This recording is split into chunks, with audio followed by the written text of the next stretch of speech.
What's going on, everybody? Thank you for tuning in to Game Informer.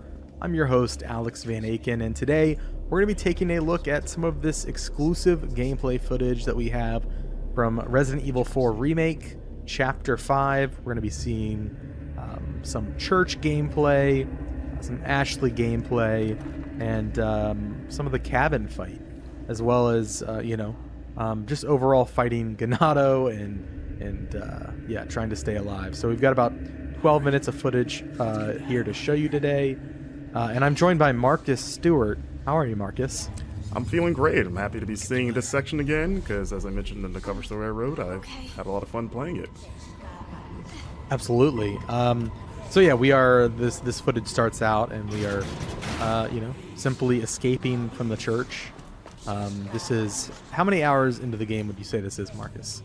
Yeah, it's hard to say because we don't know how long the other chapters are. It's got to be at least probably like 3-ish hours, I would guess. Yeah.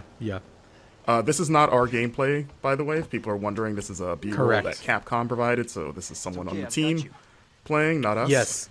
Yes, we did play through this section, everything that you see today. An important disclaimer, Capcom did help out with accommodations for travel. That means like flights, hotel, in association with this cover trip. We didn't have any of those conversations. Like, that's our bosses that handle all that. We kind of just show up and do our job, but it is an important disclaimer. That being said, we are not influenced by that. Roost, I've secured Baby Eagle. Copy that. Is she okay? Affirmative. Well done, Condor 1. I'll dispatch a chopper ASAP. I'm sending you the coordinates for the extraction point. Make your way there, and don't let anything happen to Baby Eagle. Copy that. Hurry. The weather is getting worse. Roost out. So you see the Hunnigan conversations are in game now, which is nice. You can kind of move around while it's happening. Yeah, nice shot of the map there. Going to the helicopter extraction point where nothing will go wrong, I'm sure. So yeah, in the beginning you saw Leon and Ashley sort of just talking about like, hey, we need to get out of here. Fun fact, without spoiling, there's a little extra area in that upper deck that you can find if you don't want to just beeline it straight for that ladder. So keep an eye out up there. I found it on my playthrough. So yeah, we are making our way through here. Leon being a gentleman, moving that out the way because he's all big and strong. Spread out. Okay.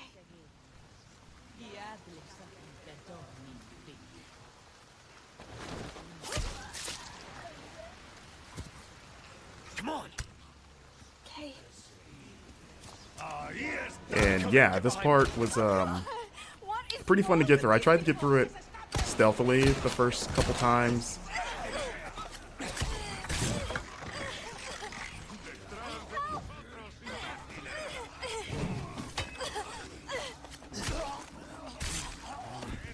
You okay? Yeah. Spread out.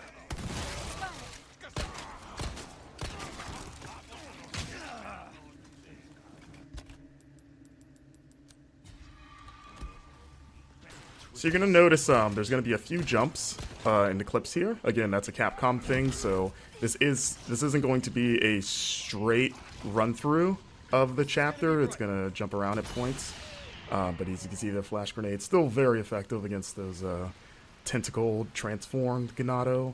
As we enter the cemetery, you get a little bit of a taste of one of the side quests, which is sort of a spin on the cemetery puzzle. As you can see, you can still shoot birds' nests to get those precious eggs, or I guess a chicken egg that's in a bird nest in the tree. Don't ask me how that works.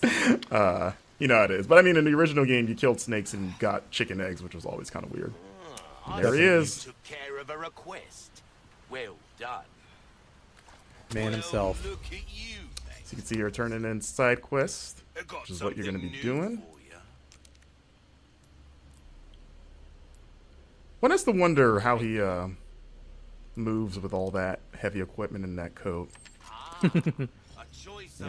Must be pretty strong. It's kind of like a Dragon Ball, like Piccolo weighted training gear. He's probably pretty strong. But I was thinking he's just like into CrossFit. we we don't know. He's a mysterious figure. As you see, we're upgrading our equipment here. You can upgrade knives now, as mentioned in the cover story, which is nice, which you're going to be needing because they have limited durability. And you're going to be using it quite a bit for the new parry mechanic, which I enjoy. And you can see there's another side quest right there. You're going to want to keep an eye out in the environment for those blue flyers. Oh, so there's the Wild Doll quest. That was one of the more involved quests that we saw so far. Absolutely. We need to keep moving. And you won't see the solution in this footage, but you will see sort of what's on the other end of this side quest for you. Yeah. The dog is hard to find. We are going to show the dog, but the way to find the dog will be, I guess, a little bit of a mystery. And also important to note, we turned left when we left that door. There is another path behind us if we were to turn right out of that door that goes into an underground tunnel that like takes you up through a well in the village. So there's a lot of paths available. Yeah, like when we both came through here, we just assumed just the way the camera's framed. We're like, okay, it's the only way to go. But yeah, one of the producers pulled us aside and was like, hey, check this out. And we were like, oh, okay. Not bad, right? Here we go. We've got the village at night. The lady thought she could take a pitchfork to Leon. Didn't work out for her. And this is I was gonna just comment on the rain. I know that there's a lot of talk about Raingate. Raingate. I do agree. I think it can be tuned down a little bit. It does feel like intentionally, like it is intentionally obfuscating the environment, and kind of adds to that tension. Like you can't see what you're shooting. I do agree, though. It's a bit much. And you know, it would be great, Marcus, if there's like a rain slider. I'm kidding. Yeah. I just want a nice little downpour. As we see, I love the lighting in this game.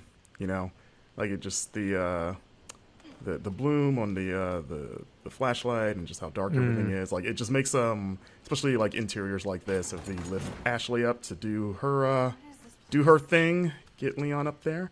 Yeah, it just makes the interiors creepier. Like that, like the first time that owl made me jump because you just see the glowing eyes in the dark. Yeah, and you're like, oh my god, like what is that? I will say there were a couple times when I was playing the demo where I was kind of in a very dark environment and Leon wasn't pulling up his flashlight, which is kind of frustrating. So I'm just kind of like clambering around in the dark. It was mostly like outdoor. Oh, there he is, the dog. Look at that thing. It's got like a weird, it looks like a scorpion tail. Now that I'm looking at it again. So yeah, Capcom also pointed out, for those wondering, that this dog is not the dog that Leon can rescue in the original game, because, you know, in this game he's presumably dead. So, you know, at the time we kind of were like, oh, maybe this is the dog, but they were very clear to point out, like, nope, different dog. And you're like, okay. But yeah, that dog fight is pretty hard. They also wouldn't definitively answer if it was the same dog in this game as in the old game. In terms of the one that's dead at the beginning of the game, they're like, maybe it's not the same dog, and it's like, okay. So you see a blue medallion up there as Leon takes it out. So you see it's 1 of 5. So I asked Capcom about that because in the original game it was kind of like 15 in the same area, and they said that that side quest reappears in different parts of the map. So you're going to be shooting. It sounds like you're going to be shooting medallions outside of just like the village area. And they just sort of like divided them into like batches of 5.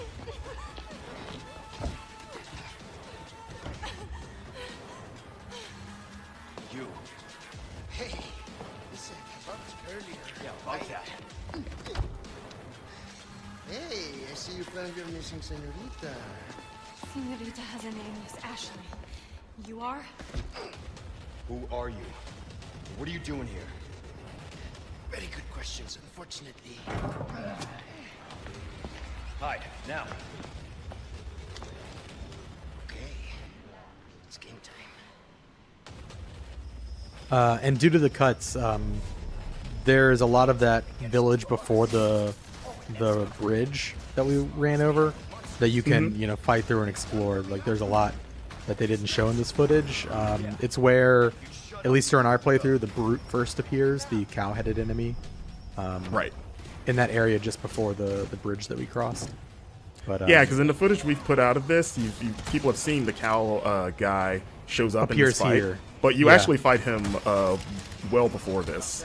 So Yeah, so when it he seems shows like up in he's the gonna fight- be what were we saying? Yeah, he's definitely a recurring enemy, but when he shows up in the fight, you've already had to fight him before, and so I feel like it's extra tense because it's like, oh my god, I gotta fight this guy now.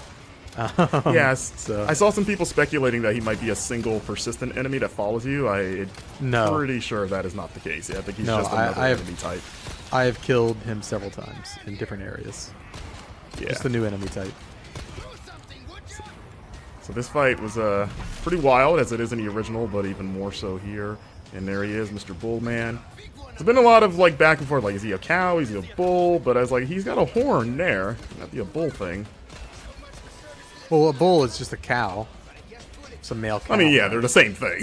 But you know, like bulls have horns. Okay, You know. that's fair. That's fair. Listen, He's got a single horn there, it looks like, as Leon just gets pummeled. and yeah, that's the end of you know, the action gameplay we've got to show off. This is a look at putting gems inside of treasures to increase their value. Of course, if you different combinations of gems net you different bonuses. There are now customized cases that have different bonuses. So like the black case has an increased drop rate for L resources. Yeah. And you can pick up charms as well, a little chicken charm. The charms and the cases, they give you little passive bonuses. Yeah. And you can do that stuff in the typewriter menu, as you saw. So you can't do that all the time, just when you reach those save